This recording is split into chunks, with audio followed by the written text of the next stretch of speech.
Welcome back to Nassau COBA Monthly. I am Brian Sullivan, president of the Nassau County Correction Officers Benevolent Association.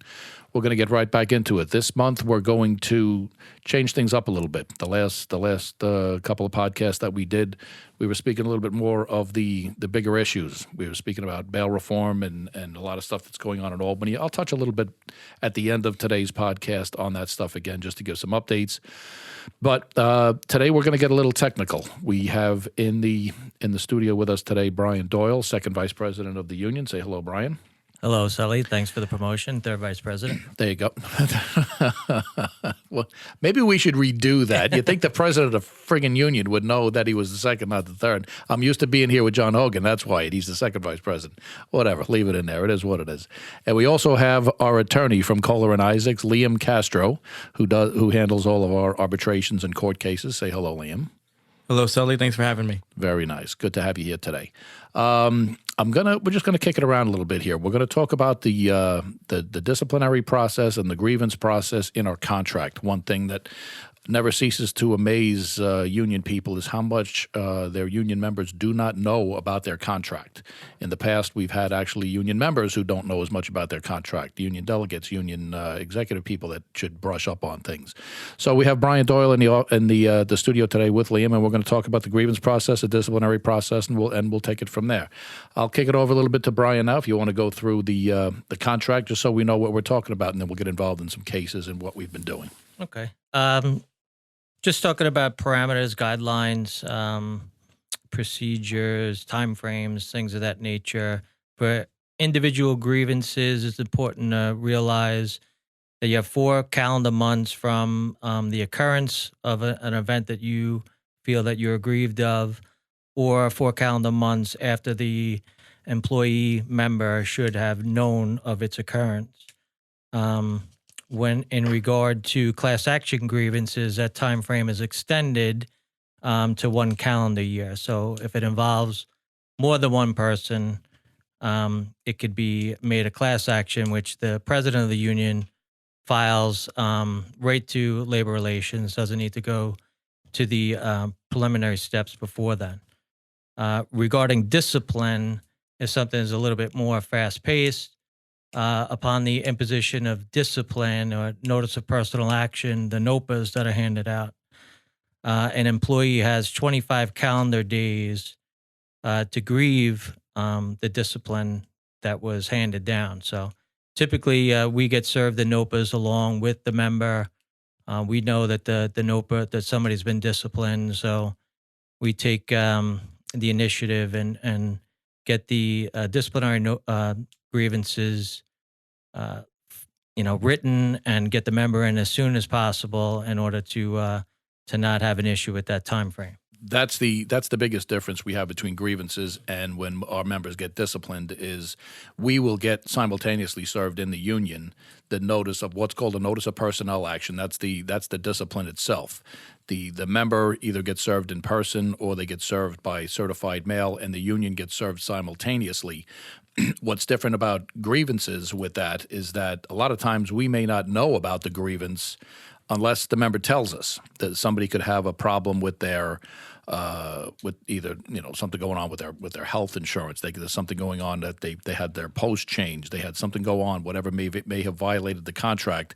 If we don't know about it, somebody has to tell us about it. We don't necessarily know about it, and we've had things in the past where a member will come to us and say, 6 months ago, so-and-so happened to me and they owe me money for this. And we have to, we end up being the bad guy because we have to tell them that, this is an individual case for you. You had 4 months to make a grievance on that and you're outside of the parameters of that. So that's what, a lot of times gets lost in the translation. That's why we want to make sure that people really need to know what's in their contract. Yeah.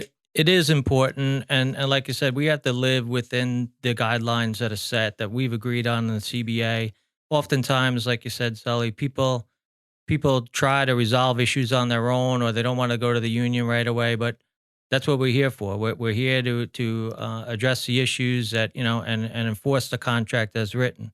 So it is important to come forward and let us know of issues, whether you're sure if it's an issue or not, whether it's a contract grievance or we talk often about grievances and gripes. If it's a contract grievance, certainly we could address it. The gripes also we could address, going through, uh, talking to administrators and things of that nature, trying to resolve it informally, whatever the issue is. But that's why the union's here. Um, Getting back to the procedure, once the grievance is filed and has gone through, the various steps, it is then that a grievance can be put forward for arbitration. Move on to the arbitration schedules that we have throughout the year. In November of any given year, we have we do a scheduling process we set a calendar for the upcoming year where we have 6 arbitrators on our panel. Each arbitrator gets 4 dates for the upcoming year, and we schedule with them in November. We spread the dates out throughout the year. So we have 24 dates throughout the year. Each arbitrator can get one continuation of a grievance for a total of 30 arbitration dates throughout the year.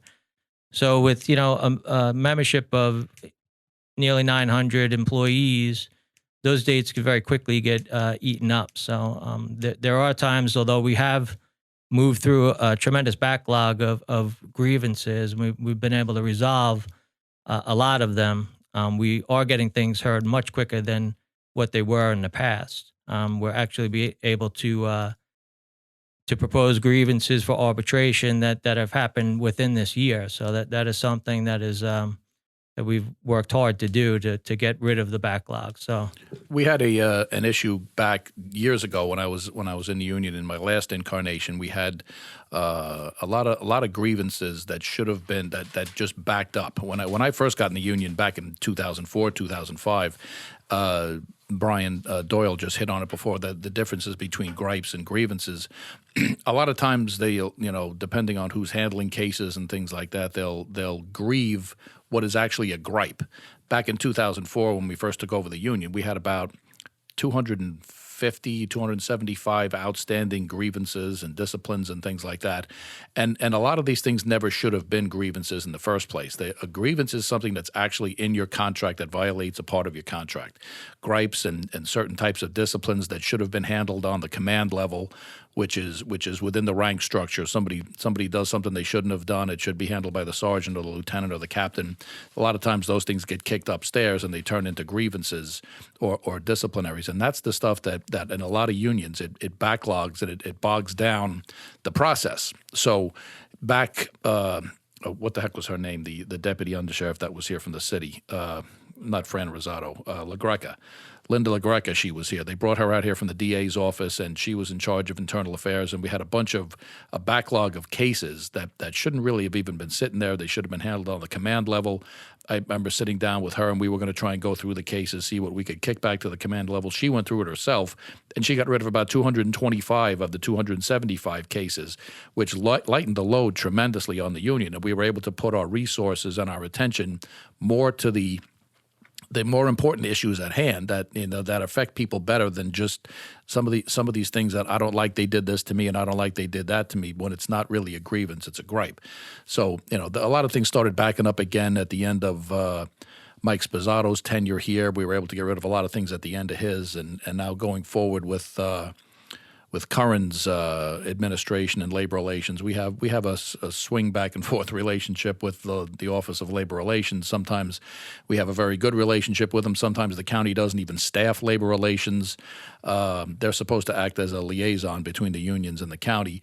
Right now we have a men's relationship with them. There's been a few problems. We try to keep everything on an even keel, with contract negotiations they're involved in and everything else. So sometimes it goes a little cattywampus, for lack of a better word, but you got to try and keep your eye on the prize and get away from all the nonsense. But I'm sorry, I'm keep interrupting you with the flow. So keep going, Brian. not at all. So again, speaking with the process, once in arbitration, if for those that don't know the arbitration setting, arbitration is a pseudo mini court, so to speak, where the arbitrator has jurisdiction over the matter that's presented before him. There'll be some testimony and evidence put in. There may be multiple arbitration dates. after the proceeding is closed, the attorneys set up briefs, which is technically a written summary of what the arguments were, with additional information supporting what was discussed in the arbitration room. Our contract says that once the matter is closed, the briefs have been submitted, a decision is due within 30 days. Sometimes that arbitrators take a little bit longer than that. The reason why all this is important is that there's a cost associated to all this. Arbitrators charge, our current rate is $850 due from the union, $850 due from the county, $1,700 a day for hearings, days of study, days of writing, and preparation time. So, a very small issue could end up being thousands of dollars in arbitration costs. That leads to what we talked about earlier, those issues that we were able to resolve and avoid arbitration, saved the union tremendous amount of money. We resolved over 100 cases, easily saving the union membership over $100,000 in that regard. So over the last few years, we've been able to resolve a lot of issues, and we've had good success. Since I took over grievances in 2016, we've kind of been consistent in the amount of grievances that we filed. In 2016, we filed 30 contract grievances along with 16 disciplinary grievances. In 17, it was 21 contract grievances, 28 disciplines. In 18, we had a little drop with a new administration. We had 8 contract grievances and 3 disciplines.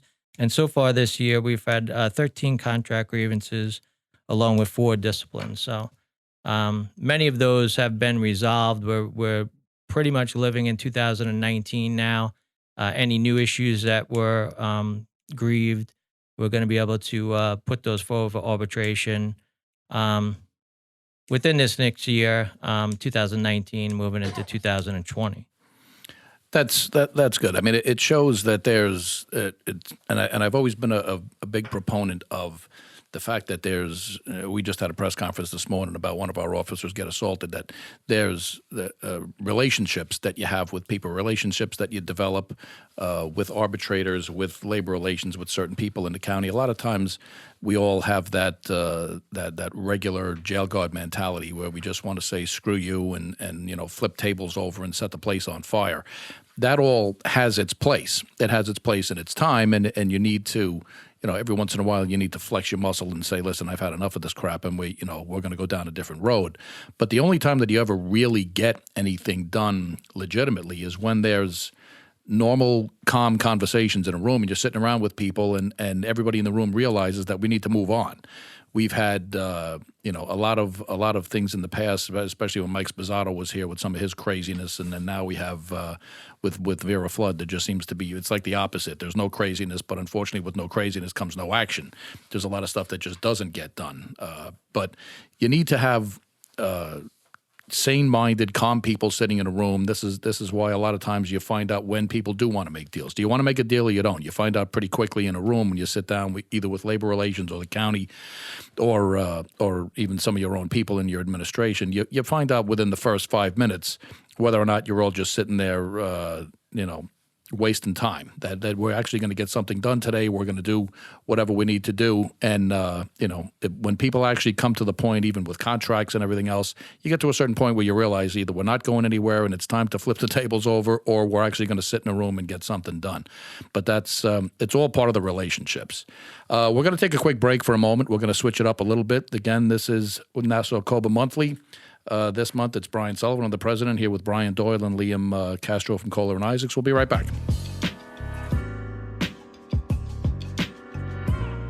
Stay up to date as to what the Nassau County Sheriff's Correction Officer Benevolent Association is up to.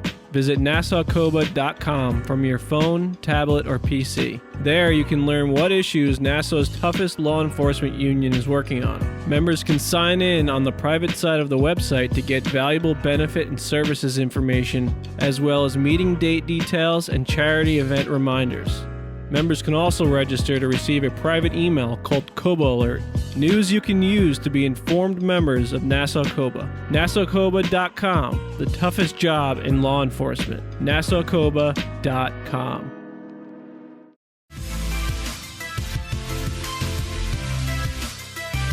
The Nassau County Sheriff's Correction Officer Benevolent Association cordially invites the public to visit NassauCOBA.com to sign up for the COBA report. This free email goes out periodically to keep our neighbors up to date on what's going on in the Nassau County Jail. The COBA report also reports on our charity events, community outreach, and issues we face working in Nassau's toughest job in law enforcement. Visit NassauCOBA.com today to sign up for the COBA report. All right, welcome back to Nassau COBA Monthly. I am Brian Sullivan, president of the Nassau County Correction Officers Benevolent Association. I am again here with Brian Doyle, third vice president of the union. You would think after these years I would know all of that. We're also sitting here with attorney Liam Castro from Kohler and Isaacs. We're going to kick into the next segment now a little bit, and I'm going to kind of hand it over to Liam to get into a little bit more in depth about what goes on with our disciplinary and grievance procedure, and Brian will jump in with it also. So take it over there, Liam. Let us know what your thoughts are. Sure, thank you. So as Brian Doyle was talking before about the grievance process and about how it's important to come to the union, I want to elaborate on that a little bit, because members at times can solve their own problems and at other times they can't. Sometimes they don't even know what their rights are, not only under the collective bargaining agreement, but their rights elsewhere. So the default, in my view, is for the member to contact the union to be guided. That doesn't mean that the member is cut off from their contacts in the department and can't otherwise solve their own issue. It means they can be better educated on what their issue is under the collective bargaining agreement to the extent that it can be solved there, and to ensure that a grievance is timely filed, because 4 months will go by very fast with the department not answering questions of our members in a timely fashion. You wait too long, you may be in trouble. You're on the outside looking in. Yeah. Absolutely. And we've seen that problem before. And beyond that, there are times where members come to us and they have a longer story to tell, and a bigger problem that is beyond the collective bargaining agreement. And they don't know what their rights are beyond that. They didn't even know to ask. And we were able to identify things outside the collective bargaining agreement in terms of discrimination, that they didn't even know they had a specific venue to argue and a time frame that they also had to abide by. So we've educated members when they came to us just to understand what their rights were under the CBA beyond that. So the default, in my opinion, is whether it's a gripe or a grievance, come to the union. They'll get in touch with us when they need us, and we're happy to help. And we meet with members, we understand their story, and we give them a better idea of how to solve their problem. Part of the reason why I wanted to do a segment like this today with the podcast is I've run into this a lot of times before, where our members, like I said at the top of the show, our members just don't know what their rights are. They a lot of people interpret in their own mind what they think is in the contract, or they'll twist it. I don't want to say twist it because it sounds like it's like got an attention to it, but they'll listen to other people and they'll put a spin on what they think the contract says or certain clauses in it, and it just isn't that way. So the biggest thing that I'm hoping that this podcast and other things like this will educate our members and encourage them to read their contract, understand what's in it, know that not everything is a grievance, know that not every legal action that we take for them or on their behalf is necessarily delineated in the contract. There are other issues, pretty much most things that we do. That's why you have a contract. But like you said about the discrimination issues and things like that, there's a whole forum for that outside. You have Equal Employment Opportunity Commission. You have the Human Rights Commission. We have past practices. We have a million different things. But the one thing that our members should need to know when you work in the public sector is be reasonably familiar with your contract and know what's going on. If you don't hesitate to reach out to a delegate or somebody on the executive board, and we'll steer you in the right direction. If you don't know what it is, or you let it lapse and go down the road, a lot of times, sometimes we deal with irate members because they're pissed off that we have to tell them the truth, and a lot of times the truth hurts. Sometimes, the time frames are gone, or it's not in the right venue, or you don't realize that the contract said this, and now you're timed out. It's hard to tell somebody the truth sometimes, and they get all very angry at the whole situation, and there's not a lot you could do with them when times are past. But sure, the worst truth to tell a member is that you waited too long to come to us. Right. And you had the ability to file a grievance, go to PERB, do all the other things that you're not timed out of going. So the example I was given earlier about the discrimination, the gender, race, et cetera, is part of it. But also we've had subtle comments made by the administration, not necessarily this one, but prior years as well, where the members were told things that sounded to me, but not to the member, like they were targeting them because of threat, suggesting they'd go to the union, and they were deterred from doing so. That is not legal. Even if it's with a subtle, you don't really need to go to the union, just stay with us. We'll try to solve your problem. Well, that's actually illegal, even though it sounds really nice. The obvious, angered, you go to the union, I'm going to discipline you. For most people, it's going to trigger a thought, okay, well, that's a problem. That sounds wrong. That sounds illegal. It's the subtlety of don't go to the union. We'll help you. We'll fix the problem. Those things, and then they don't. Those things we would pick up on and be able to go to PERB or otherwise deal with the issue, whether it's going to court, PERB, or filing a grievance. Especially when you're dealing with the same individuals either in the administration or past administrations, or people that we know that are making decisions that are either making those decisions because they know it's going to benefit the administration or whatever. And I'm your government. I'm here to help you. Doesn't exactly work. If you have a question or you're a little concerned, reach out to the union. That's what you pay your union dues for. Don't assume that they're there only for your best interest. Assume that you have the ability to be educated with the union and then with us. Assume they have the hand in your pocket. Absolutely. Could you give us a brief differentiation between what would be a grievance and an arbitration as opposed to PERB? I don't think a lot of our members realize the difference between that. Sure. So a grievance is defined as a claim to violation of the collective bargaining agreement. So what we look at is the collective bargaining agreement as a whole. So that would be the book that people have traditionally seen that's been around for a long time, and then the MOAs that have followed. Memorandums of agreement. Right, and also side letter agreements and all other kinds of documents that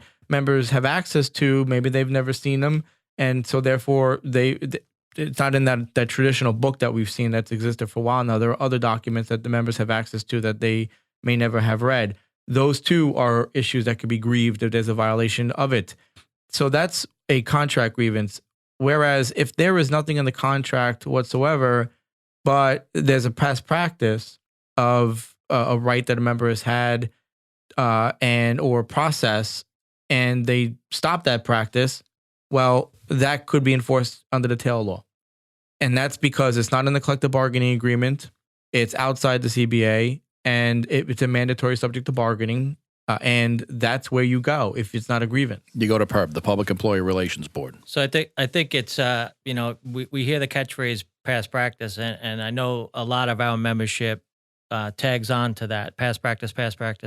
We hear that a lot, and it goes both ways in the CBA. That if an issue is addressed in the CBA, and there's some type of past practice that otherwise contradicts it, the CBA takes precedent over that practice. And that there's kind of a check down of what really takes the paramount issue. CBA, a clear and unambiguous provision within the CBA that's violated, obviously would be first. Before past practice would be what the intent of that provision is through the bargaining history. What was it intended to mean? It may be somewhat unclear. What's the bargaining history behind it? And then a past practice would also be enforceable in that regard if it, wasn't part of the bargaining history or if it's not delineated in your contract. Right? Correct. This is the way they've always paid you over the course of the last 30 years. We always did it on a Tuesday afternoon. That's not something that's delineated in your contract, and then they decide they're going to change it and we're going to pay you on a Friday afternoon and it screws up whatever.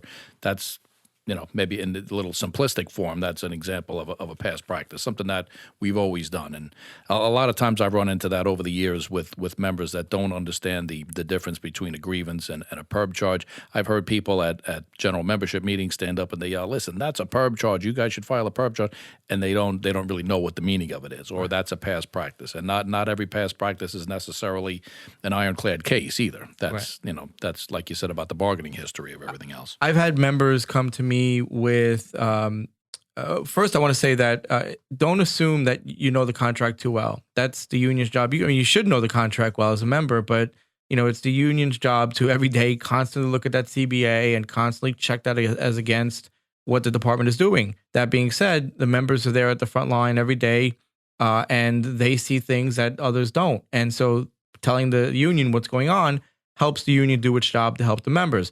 Also, don't assume that because it's not in the CBA, it's not and the department does something, that it's not something you can't challenge. That's the difference between a grievance and going to PERB. At times I've had members come in and meet with us and say, well, I read this law, I read that law. I respect that, and frankly, I would do the same. But they're not lawyers. Well, and I've done that. When you have an ailment, you Google it, and you think you have this or that, and you go to the doctor, and they came at you with something from left field.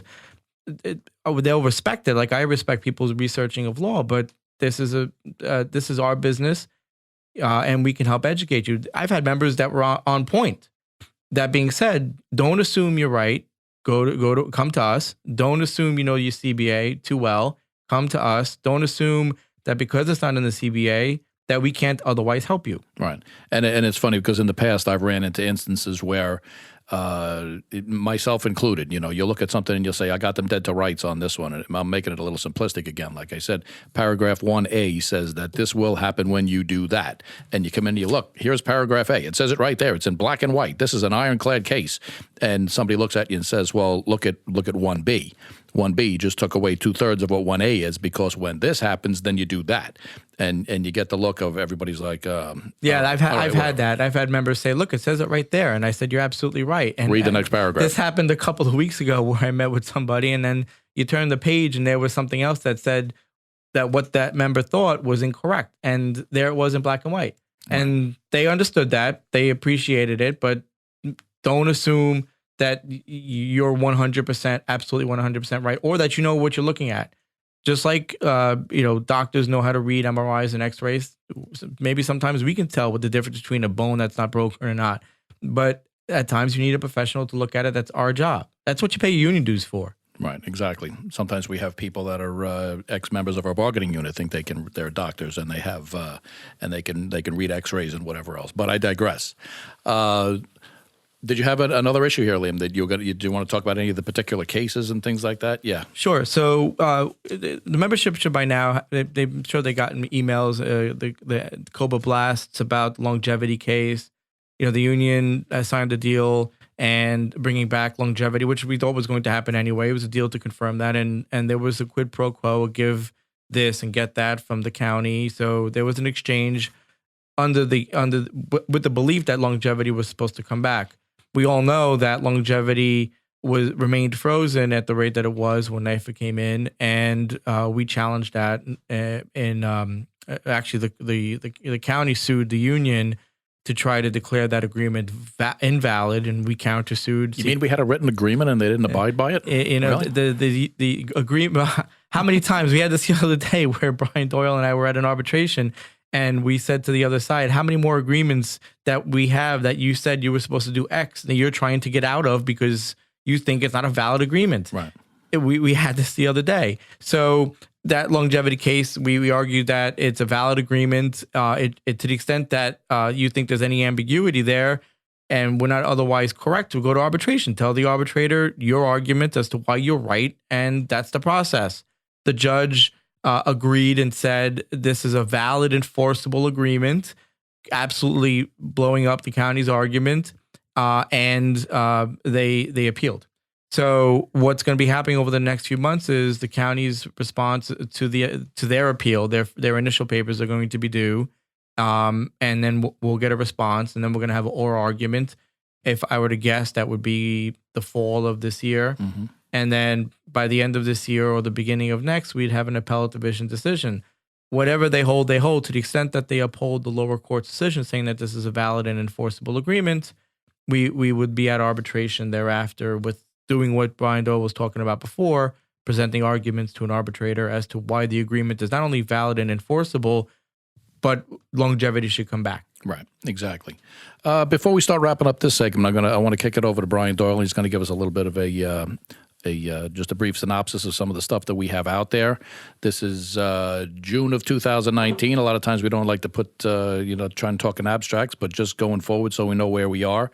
It's the beginning of June 2019. I'll kick it to Brian. Just give us a brief synopsis of where we are with some of our cases. So again, in addition to longevity, an important issue to the membership is also the NIFA lawsuit. The NIFA lawsuit, again, if most of you should be aware, but again, is in the appellate division, is awaiting decision of the federal court. Of the federal court, yes. Is awaiting decision, and there is no time frame attached to that. The federal judges take whatever time necessary to render a decision, and that's where we are in a waiting pattern in that regard. They're appointed for life, and sometimes they die on us. It does happen. which did happen to us in this case. Yes, it did. Right. Regarding the raise the age transportation, in October of 2018, new legislation took effect, not where we don't have 16-year-olds incarcerated in jail any longer.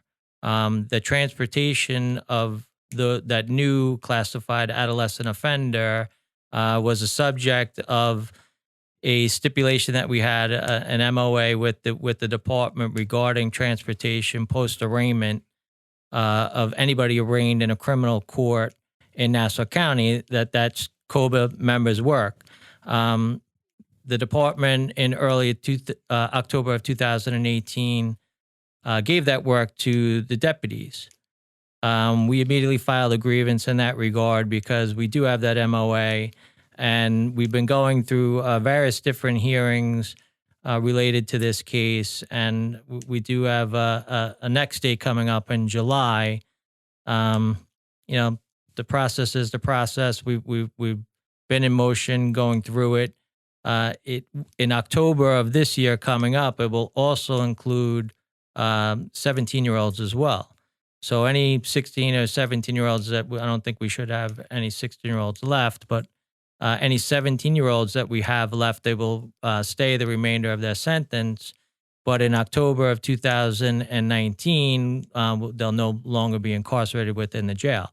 Still covered under that MOA is the transportation of those people.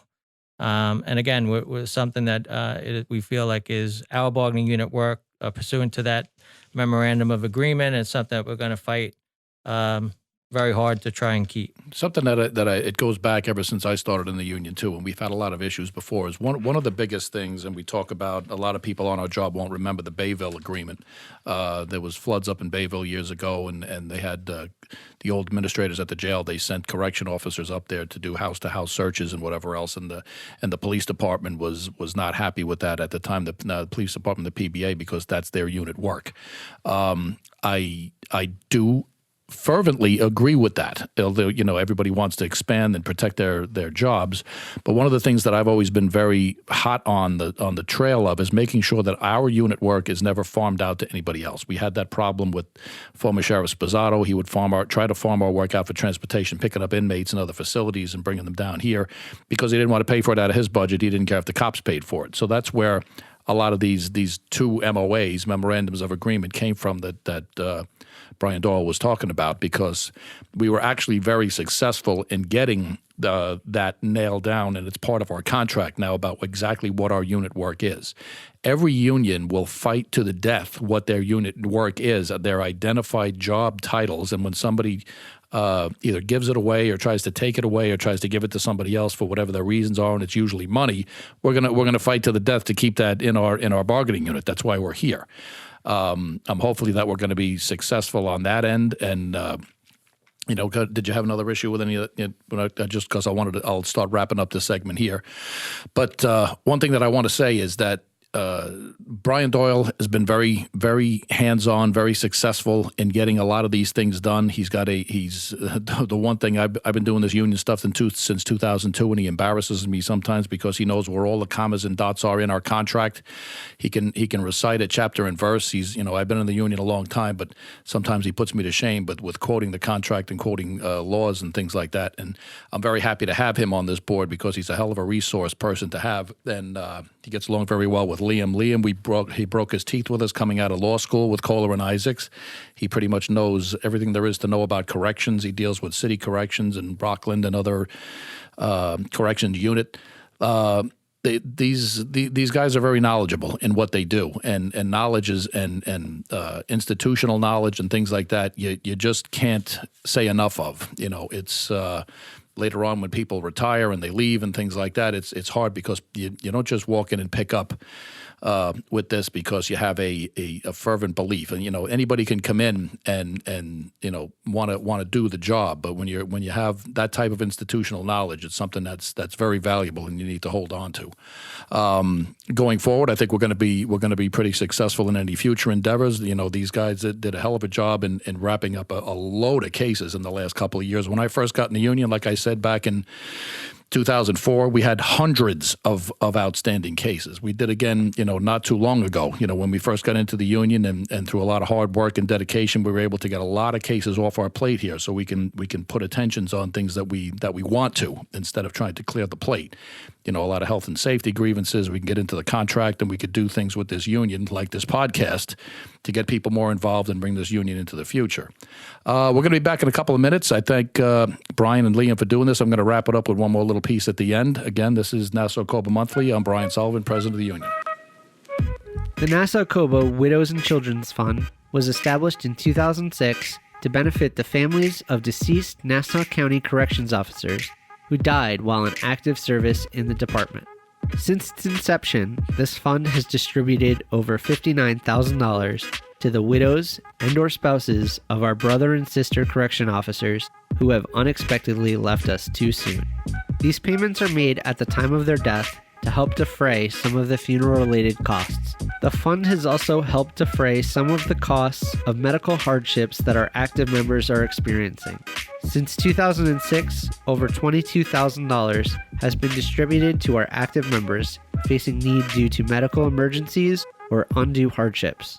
You can help today by visiting NassauCOBA.com and find the donate button on the Widows and Children's Fund page. All right, welcome back to Nassau COBA Monthly. I am Brian Sullivan, President of the Correctional Officers Benevolent Association. Once again, we're here with Brian Doyle, Third Vice President of the Union, and Liam Castro. We're going to wrap up the program now. I'm just going to update people on a few things that have been going on. The last couple of podcasts, I got into a lot of stuff that's going on in Albany and bail reform and all of that stuff. I just want to touch base on a couple of issues going forward. Again, I said before, this is the beginning of June. This morning, we had the arraignment of an inmate that assaulted one of our correction officers. Officer Danny Holland was viciously assaulted about a week ago in the jail. I hope everybody, or at least a lot of people in the jail on this job, know that one of my top priorities has been the expeditious charging of people who commit crimes in jail, particularly when it's assaults against correction officers. I've had some success with this. We've gotten a lot of things done faster, but it's also, if a police officer was to be assaulted on a street corner, the guy was going to be arrested that day. He'll be brought in. He'll be arraigned the next morning. When it comes to the jail, a lot of times the system looks at it like the inmate is already in. He's not going anywhere. So the guy that assaulted Danny Holland is actually in on some heavy duty charges. He's in on $500,000 bail for rape in the first, and a bunch of weapons charges and endangering the welfare of a child and other assorted lesser sex crimes. So he's not going anywhere. But it still shows you that there's a problem in the system where he's not brought down immediately, after the incident or as soon as practicable, the old favorite contract word, and fingerprinted and brought to arraignment right away. We had an incident in the e-visiting room yesterday where a guy tried to pass some contraband to an inmate. He was actually brought to arraignment court today. That's a good thing. But then when we have an assault like this, in the past, over several years, I've seen, and we've all seen, where there's pending charges against an inmate and he walks out the door on his original charges, and then they got to go chase him down with warrants. That's unacceptable. We can't allow that to happen, especially when the guy is already in the system. How does the system let him out? There's a few things that I still have in the fire to try and get this done expeditiously.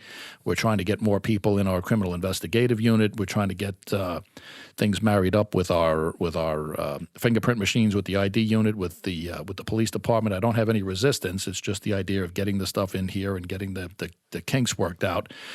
Sometimes the DA's office hasn't been very cooperative with things, so I got to keep prodding them. But, it is what it is. They're the only game in town. You got to do it. So we were over there today. One of the things that I keyed on also is when some of our officers get assaulted, we bring them over there and they'll hit the inmate with a nice bail. I wasn't too happy today. It was only $50,000. The prosecutor asked for $100,000. They hit him with a $50,000 bail from the judge. But I'll leave that where it is. I could talk for an hour on that, but the inmate's not going anywhere. He's held on a $500,000 bail. That's the main thing, and we're gonna follow up on his subsequent cases.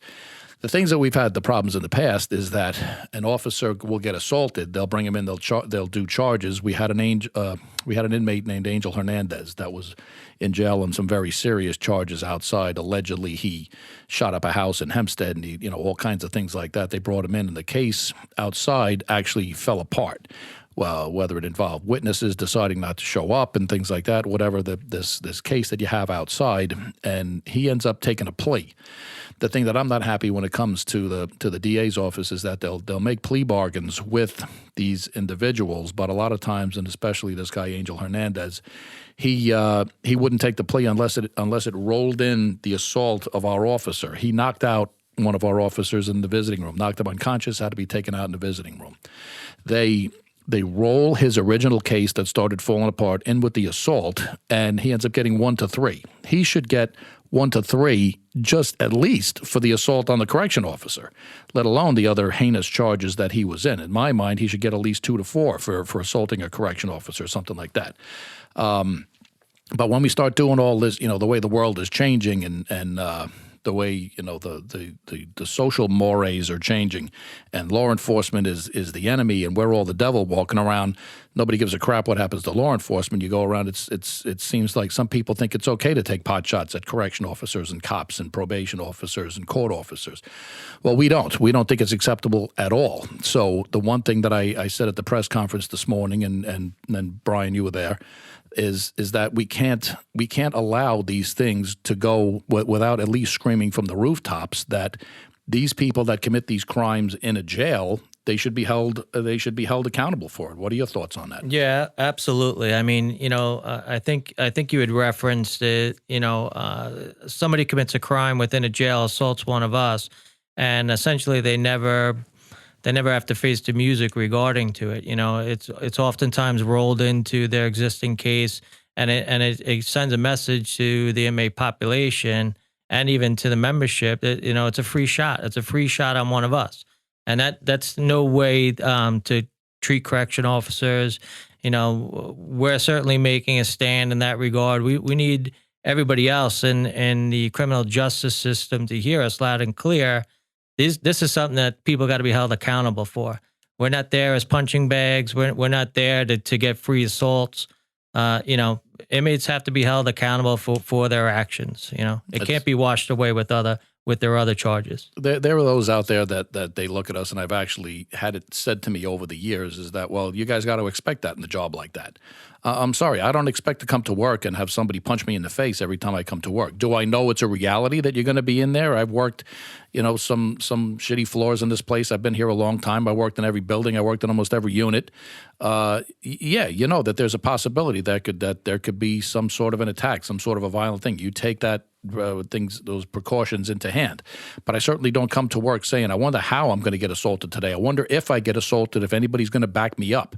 If I get assaulted, walking around doing a routine patrol like Danny Holland was, is some inmate going to jump up out of his chair, punch me in the face, and I'm going to get 6 or 8 stitches in my face and screw up my shoulder or whatever else. And he said it today. He actually thought he was looking around because he couldn't see. He thought his eyeball came out. Right. That's not something you want to think about when you're leaving your wife and kids in the morning. He's a veteran officer, and who goes to their office and thinks that there's a possibility I might come home tonight without my eyeball, or I might come home with a neck brace on or whatever. We know there are inherent dangers in this, and with those inherent dangers that we accept the responsibility for, we expect the system to back us up. We don't expect the paper shuffles that allow people to walk out with 6 months or a year after committing these types of crimes against us. And we all know, if anybody follows me on Facebook, we all know I'm surprised I don't have Crown Vics following me around, because I've been naming names and calling people out all the time, from Cuomo and our local senators on down. The way things are changing in this state, it's like they're rewriting a criminal's Bill of Rights.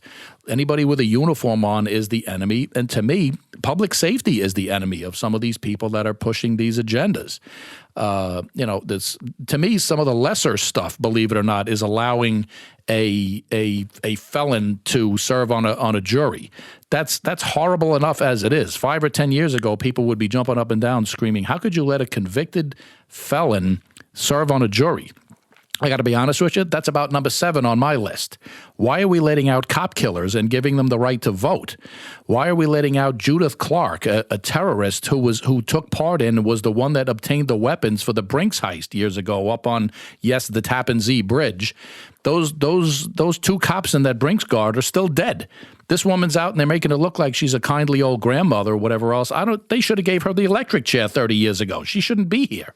Yeah, the term that we hear, criminal justice reform, is really an injustice to the average day citizen. People who are held accountable for crimes, and now all of a sudden that's supposed to be undone, and we're supposed to be compassionate regarding the crimes that they committed. It's near insanity where we're heading in this regard. Right. I've had several conversations with some of our senators that voted in favor of bail reform, and for anybody that's listening out there, don't kid yourself. Bail reform is not pending legislation. It's not something out there that's being discussed. This has already passed. It was passed in the New York State budget, and it's law as of January 1st, 2020. All misdemeanors and all nonviolent felonies in New York State, you're going to get a desk appearance ticket for. You don't get arrested. If you don't appear to court, they can't go and get you. They have to wait 48 hours to see if somebody will get you on the phone and ask you to please come back to court. If you willfully and persistently refuse to come back to court, then they can go and get you, and they can remand you, or they can do bail. What's willful and persistent? I've said it a bunch of times. Is it twice, 3 times, or 25, 30 times? You've seen, how many times that there's people driving around in cars that have, 35 suspensions of their licenses, and they just drove on a sidewalk and they killed 10 people.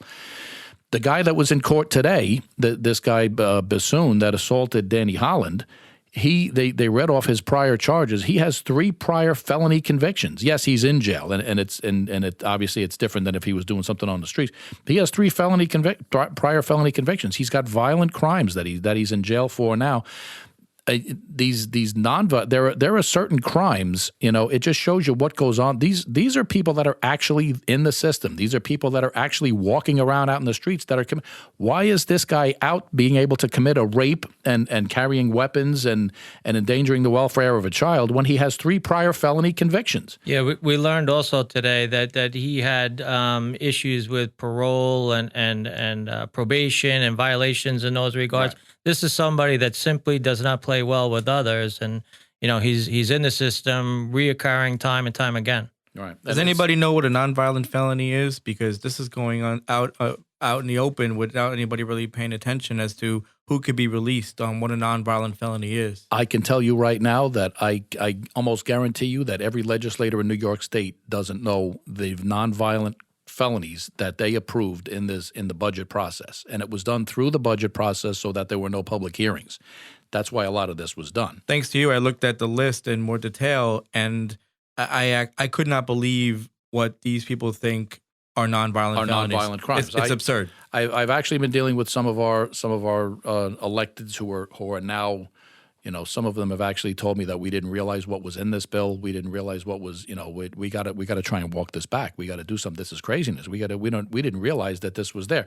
And to me, how do you not realize something that you're voting on when you have a nonviolent? You want to hear a couple of nonviolent felonies?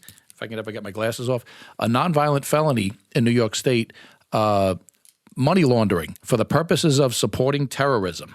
In New York State, money laundering for the purposes of supporting terrorism. Anybody remember the World Trade Center? I do. I was there. A lot of people are forgetting these things already. That's a nonviolent felony. You could get a desk appearance ticket for that. Hopefully they come back.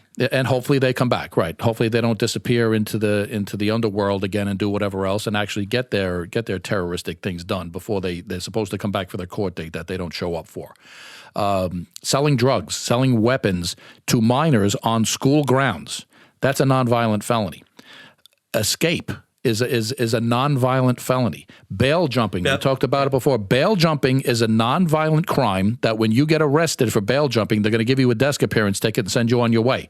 It's absurd. That's two DATs for not showing up. Exactly. You disappear. The biggest thing that we have here, I could go on and on, criminal sales of prescriptions and this and all different kinds of things.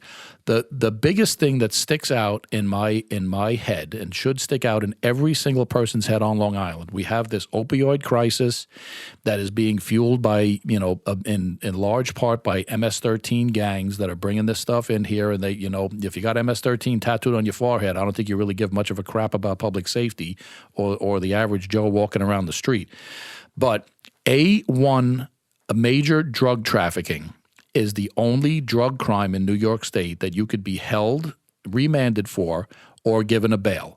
Every single other drug possession and drug sales charge, B, C, D, E felonies, every single one is a desk appearance ticket.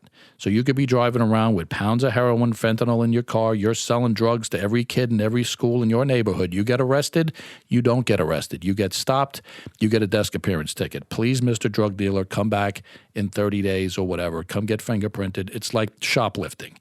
This nonsense they started about whatever it was 2 or 3 years ago when you're shoplifting in a department store because they wanted to cut down on the paperwork and keep the cops out on the street. To a certain extent, I can see that, but you're in for shoplifting to give you a desk appearance ticket in the parking lot of Green Acres Mall. Now, if you're in the middle of Green Acres Mall and you got a van there and you're selling 10 pounds of heroin to people, you're going to get a desk appearance ticket instead of being arrested, and hopefully you come back. We've spoken about this in the past about the ripple effect of these changes in law, like with the raise the age, where crime kingpins then look at juveniles or adolescent offenders, as it would be called now, and say, hey, these people can't be held accountable criminally anymore, so we're going to focus in on them and have them do our deeds. Similar to these the drug charges here, the kingpins you're no longer going to get. They're going to they're going to learn. They're going to navigate their way around it, and it's going to have a tremendous effect on the communities where we live. That's a very good point that you bring up. We've seen that because we've got a lot of years on the job. We've seen these gangs use minors, they use children to peddle this crap out on the street because they know, especially like MS-13, they know that people that are underage are not going to be in the system. So that's their method of distribution. So what we look at our good friend Bill de Blasio in the city. What's his recommendation last week that came out? That we're not going to hold adolescent offenders for robbery in the first anymore. We're just going to let them go. Now you not only are you have them people selling drugs, you're going to have gangbangers sending adolescents into department stores, into homes to rob people because they know they're not going to be held. They're going to be set out, and if they do catch them, they're going to let them go. It's scary times. It's the world is upside down, folks. And that's it. We're going to wrap it up for this month. Again, this is COBA Nassau COBA Monthly. I want to thank Brian Doyle, the third vice president of the union. Say goodbye, Brian. Goodbye. Liam Castro from Kohler and Isaacs. Thank you for coming in. I really appreciate you taking the time. Thanks for having me. We'll see you next month. We had Kevin Curtin out in the hallway. I was trying to get him back in. I'm sorry. Unfortunately, we're going to have to bump him again one more time, but I think he understands. We'll get him in here in the next program, I promise. Take care, everybody.